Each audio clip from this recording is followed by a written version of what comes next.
Hi there, thank you so much for joining me. Sorry it's taken me a while to get to do this video, but I thought coming up to the holiday and Christmas season, if you wanted to do a late sort of Christmas gift for somebody, this might be ideal. It's actually acrylics on acrylic paper, and you can see I fastened it down to a board, and here I've just sort of done a rough pencil line where I want the tops of my trees and my horizon. And this is the palette. It's quite limited. We've got a nice titanium white. I have phthalo blue, Payne's grey, burnt sienna, a little bit of dark violet, and a various other sort of warm colours.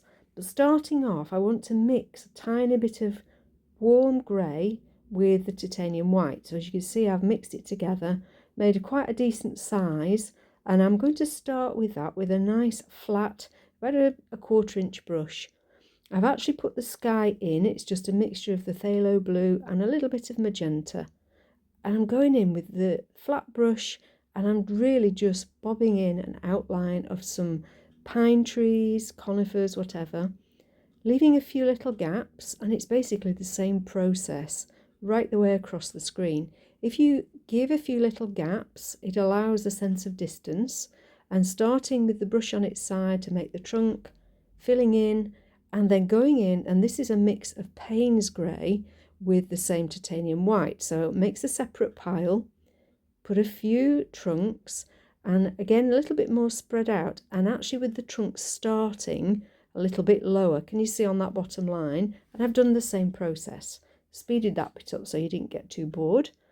And it's just creating a sense of layers. The first layer are quite pale and they're further away, and we just add a little bit of depth in there and a little bit of white as well, just to thin out and just to make those trees look a little bit more realistic.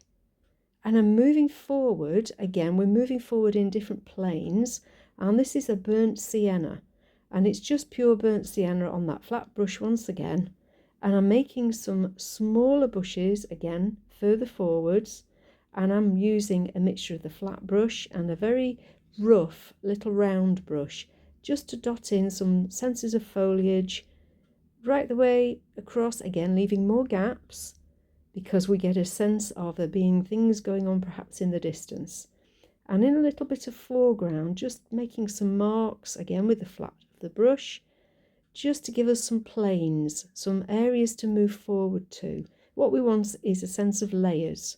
So again, adding on the foliage, starting with burnt sienna, really warm against those greys, really gives it some pop. A little bit of white and a little bit of yellow, especially on the tops of those trees, just gives a sense of sunlight hitting them. We haven't got a lot of winter sun, but it just catches sometimes. As you can see, I've carried on and done a few more trees, and I've added in a little bit of darker colour.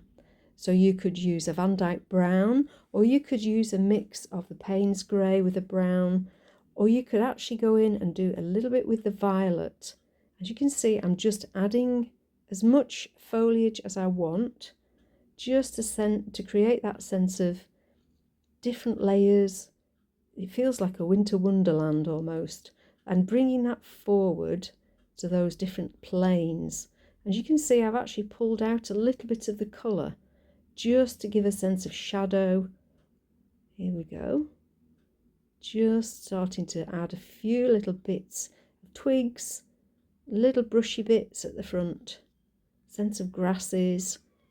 They're all very bare because it's winter.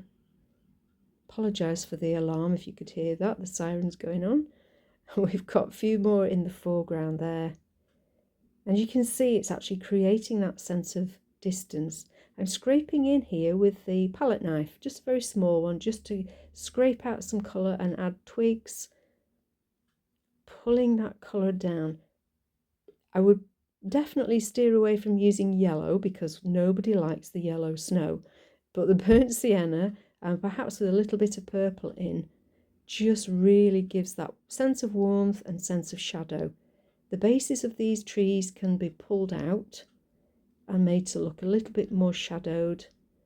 And now I'm going in with just pure titanium white into those damp areas and just pulling it across. As you can see, it sweeps that shadow, gives a sense of depth, almost of the sun hitting the snow.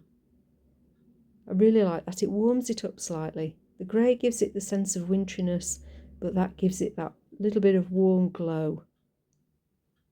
You can add in as much white as you want.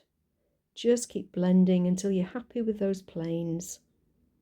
And then I added in a little bit of the phthalo blue from the sky, just to give that little bit of coolness and the reflection of the sky. It's a very beautiful day on this painting, so we would get some reflections.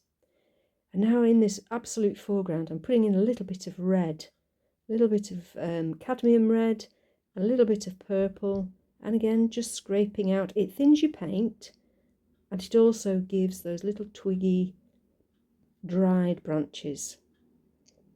Now here we are, just adding a few more little bits of shadow, little bits of grounding. It makes everything look stable, and at this point we can actually add some snow as well into some of these trees, and that will soften them.